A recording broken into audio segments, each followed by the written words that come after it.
counterfeit lies are your best defense. I say, ooh, we've got to go whole hard. Hello my YouTube followers, it's Jessica Brooks here, and this is my Living with Endometriosis YouTube channel. For those of you that know and those of you that do not know, I did go ahead and mention that I was going to do an update on my second surgery that I just recently had, January 12th, 2017. Now, I do want to let others, or remind others, that I did have my first surgery December 3rd is when I had my emergency laparoscopic surgery, where I found out I was diagnosed with endometriosis. Since then, I've kind of been in and out of the doctor's office on different medications, things like that. I did mention in my other video that what I kind of feel good about is that I'm now able to kind of give this dark looming shadow that I've had in my life, you know, a name. I know what's wrong with me now. I can kind of join support groups, and I know that there's other women out there suffering, 176 million, and I'll keep saying that every video so people can realize that. Knowing I'm definitely not alone makes me feel a lot better. Now, I do want to kind of start off, as far as for my update, letting you guys know that I'm feeling okay, feeling fine. I'm not 100%. I'm not too sure if many of you can actually tell out there, because I do always try to be, you know, in good spirits for videos. I am a little tired today. I had some lightheadedness yesterday, some spotting even, but other than, you know, those symptoms that I was told I might have after the surgery, you know, it's been okay. To let you guys know, as far as what led me to the second surgery, my doctor had recommended that I do an HSG. Now, for those who do not know what an HSG is, it's kind of like an imaging test where they shoot dye through your fallopian tubes to make sure your tubes are open. Now, this was really important for me because I am trying to conceive. So to know that my tubes were open was, you know, good news. Unfortunately, the doctor did mention that there was a spot inside my uterus that did not light up with the dye correctly. So there was like a spot, I think he said, at the very top between where my tubes meet in my uterus, where, you know, this fluid should have lit up bright, and it did not. So because of that, the doctor did go ahead and perform a hysteroscopy and D&C on me. Now, exactly what that is he basically went inside my uterus with a small camera. I was under general anesthetic during this procedure. They kind of started off like a regular PAP, where they open your vagina. The only difference is that my cervix was dilated and open to fit in the tools and camera to try to remove what he had believed at the time a fibroid that was inside my uterus, this little spot that did not light up in the HSG. After all was said and done, he did mention that he was going to send off what he removed, which turned out to be a fibroid, like he had originally thought, and a few polyps. I'll kind of go into what exactly those are maybe in another video, or you can definitely Google them, ladies, but they're basically abnormal growths.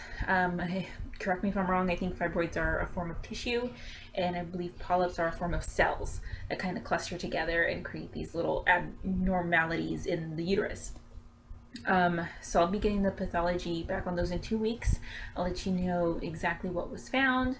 You know, hopefully it's nothing bad. I'm praying for it, that you know, it's nothing bad. I'm hoping that the removal of these things inside my uterus will make it even easier for my husband and I to conceive a child. So things are kind of looking up on that. So that's kind of it for my update after my second surgery. I do like to mention to everybody that I feel like I do have a good doctor, and it's very important that you ladies find a good doctor. Now, for those who are in the middle of trying to find someone to diagnose or treat their endometriosis, I highly mention that you do your research, whether that's Googling doctors in your area or even checking out Nancy's Nook on Facebook, which I hear actually happens to have a lot of specialists, which when it comes to endometriosis is really hard to find. So definitely take a look at that, ladies. what I also want to let you guys know is I am actually going to be doing a new video. Very big video. Hey, husband. Hi, baby. Walking in on my videos. This is my husband, everybody. Yes. Hi, honey. Give me a kiss. Hi.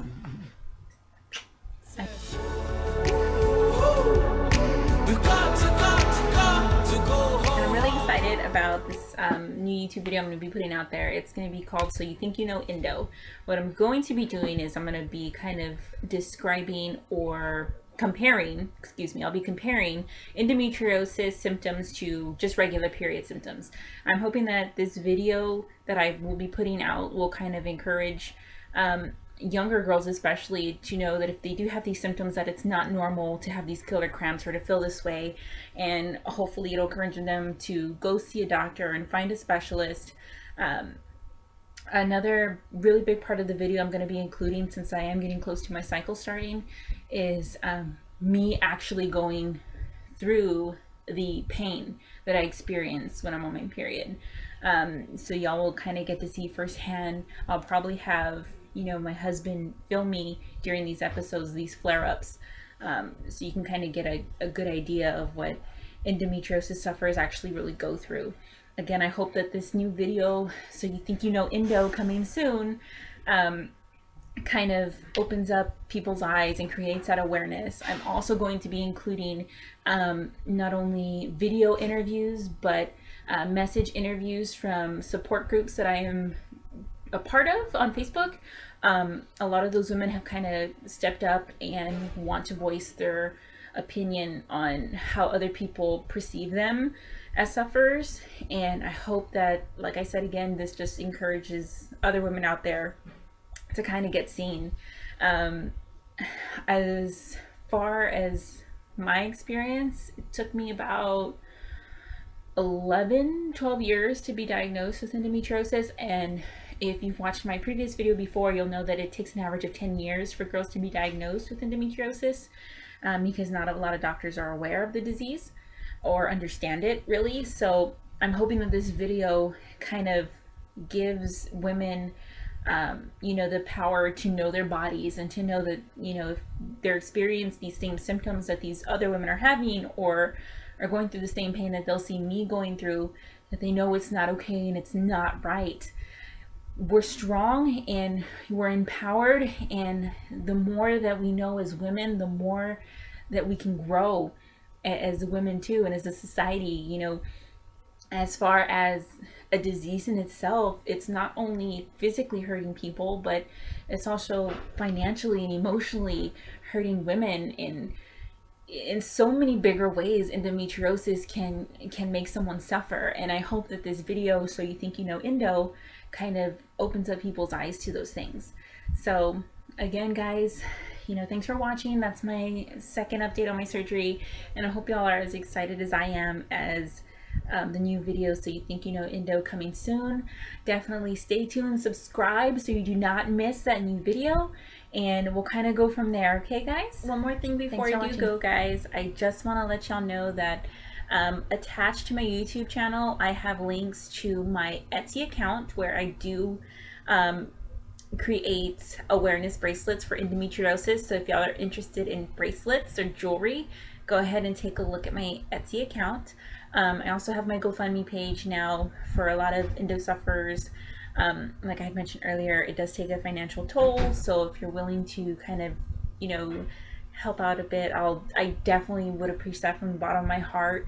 And I believe I also have my Tumblr attached as well for you guys to kind of follow my blog as far as me living with endometriosis.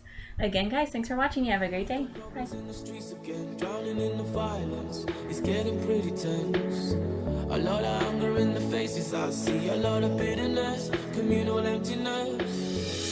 Don't trust